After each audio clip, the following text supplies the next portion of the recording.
ಕನ್ನಡ ಸಾಹಿತ್ಯವು ತನ್ನ ವಿಶಿಷ್ಟತೆಯನ್ನು ಜ್ಞಾನಪೀಠ ಪ್ರಶಸ್ತಿ ವಿಜೇತ ಕವಿಗಳಿಂದ ಸಾಹಿತಿಗಳಿಂದ ಪಡೆದುಕೊಂಡಿದೆ. ಹಾಗೆ ಜ್ಞಾನಪೀಠ ಪ್ರಶಸ್ತಿಯ ಮುಕುಟವನ್ನು ಏರಿಸಿಕೊಂಡ ಮಹಾನ್ ಕನ್ನಡ ಸಾಹಿತಿಗಳಲ್ಲಿ ಕವಿಗಳಲ್ಲಿ ಶ್ರೀಯುತ ದತ್ತಾತ್ರೇಯ ರಾಮಚಂದ್ರ ಬೇಂದ್ರೆಯವರು ಕೂಡ ಒಬ್ಬರು. ಬೇಂದ್ರೆಯವರು ಬರೆದಿರುವಂತಹ ಅದ್ಭುತವಾದ ಹಾಡುಗಳಲ್ಲಿ ಒಂದು ಕುರುಡು ಕಾಂಚನ. ಇವತ್ತು ನಮ್ಮ ಕಲಾವಿದರು ಆ ಕಾಂಚಾಣದ ಒಂದು ದುಸ್ಥಿತಿ ಯಾವ ರೀತಿ ಸಮಾಜದ ಮೇಲೆ ನಡೀತಾ ಇದೆ ಅನ್ನೋದನ್ನು ನಿಮ್ಮ ಮುಂದೆ ಒಂದು ನೃತ್ಯ ರೂಪಕದ ಮೂಲಕ ತೋರಿಸ್ತಾ ಇದ್ದಾರೆ. ಕುರುಡು ಕಾಂಚನದ ಕಲಾವಿದರಿಗೆ ವೇದಿಕೆಗೆ ಸ್ವಾಗತ. ಕುರುಡು ಕಾಂಚನ ಕುರುಡು ಕಾಂಚನ ಕುಣಿಯುತ್ತಲಿತ್ತು, ಕಾಲಿಗೆ ಬಿದ್ದವರ ತುಳಿಯುತ್ತಲಿತ್ತು. ಕುರುಡು ಕಾಂಚನ ಕುರುಡು ಕಾಂಚನ ಕುರುಡು ಕಾಂಚನ ಕುರುಡು ಕಾಂಚನ ಕುರುಡು ಕಾಂಚನ ಕುಣಿಯುತ್ತಲಿತ್ತು, ಕಾಲಿಗೆ ಬಿದ್ದವರ ತುಳಿಯುತ್ತಲಿತ್ತು. ಕುರುಡು ಕಾಂಚನ ಕುರುಡು ಕಾಂಚನ ಬಾಣಂತಿಯಲು ಬಸ ಬಾಣದ ಬಿಳುಪಿನ ಕಾಣದ ತಿರುಗೆಜ್ಜೆ ಕಾಲಾಗ ಇತ್ತು ಇತ್ತೋ ಇತ್ತೋ ಇತ್ತೋ ಇತ್ತು. ಬಾಣಂತಿಯಲು ಬಸ ಬಾಣದ ಬಿಳುಪಿನ ಕಾಣದ ತಿರುಗೆಜ್ಜೆ ಕಾಲಾಗ ಇತ್ತು. ಸಣ್ಣ ಕಂದಮ್ಗಳ ಕಣ್ಣಿನ ಕವಡಿ ಕಣ್ಣನ್ನ ಜೋಮ ಕೊರಳೊಳಗಿತ್ತೋ.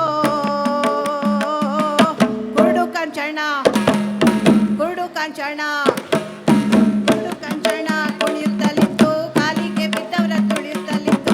ಕುರುಡು ಕಾಂಚನ ಕುರುಡು ಕಾಂಚನ ಬಡವರ ಉಡಲಿನ ಬಡಪ ನೆಲದಲ್ಲಿ ಸುಡು ಸುಡು ಪಂಜು ಕೈಯೊಳಗಿತ್ತು ಇತ್ತೋ ಇತ್ತೋ ಇತ್ತೋ ಇತ್ತು. ಬಡವರ ಉಡಲಿನ ಬಡಪ ನೆಲದಲ್ಲಿ ಸುಡು ಸುಡು ಪಂಜು ಕೈಯೊಳಗಿತ್ತು. ಕಂಬನಿ ಕುಡಿಯುವ ಹುಂಬ ಬಾಯಲಿ ಮೈ ತುಂಬಿದಂತುದೋ ಉದಯನದಲ್ಲಿತ್ತೋ. ಕುರುಡು ಕಾಂಚನ ಕುರುಡು ಕಾಂಚನ ಕುರುಡು ಕಾಂಚನ ಕುಣಿಯುತ್ತಲಿತ್ತು, ಕಾಲಿಗೆ ಬಿದ್ದವರ ತುಳಿಯುತ್ತಲಿತ್ತು.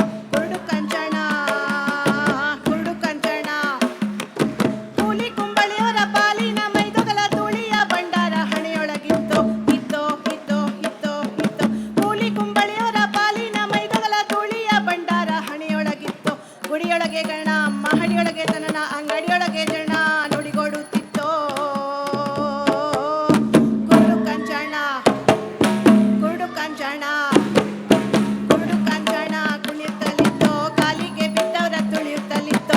ಕುರುಡು ಕಾಂಚನ ಕುರುಡು ಕಾಂಚನ ಹ್ಯಾಂಗಾರೆ ಕುಣಿ ಕುಣಿದು ಮಂಗಾಟ ನಡೆದಾಗ ಅಂಗಾತ ಬಿತ್ತೋ ಹೆಗಲಲ್ಲಿ ಎತ್ತೋ ಎತ್ತೋ ಎತ್ತೋ ಎತ್ತೋ ಎತ್ತೋ. ಹ್ಯಾಂಗಾರೆ ಕುಣಿ ಕುಣಿದು ಮಂಗಾಟ ನಡೆದಾಗ ಅಂಗಾತ ಬಿತ್ತೋ ಹೆಗಲಲ್ಲಿ ಎತ್ತೋ. ಹ್ಯಾಂಗಾರೆ ಕುಣಿ ಕುಣಿದು ಮಂಗಾಟ ನಡೆದಾಗ ಅಂಗಾತ ಬಿತ್ತೋ ಹೆಗಲಲ್ಲಿ ಎತ್ತೋ. ಕುರುಡು ಕಾಂಚನ ಕುರುಡು ಕಾಂಚನ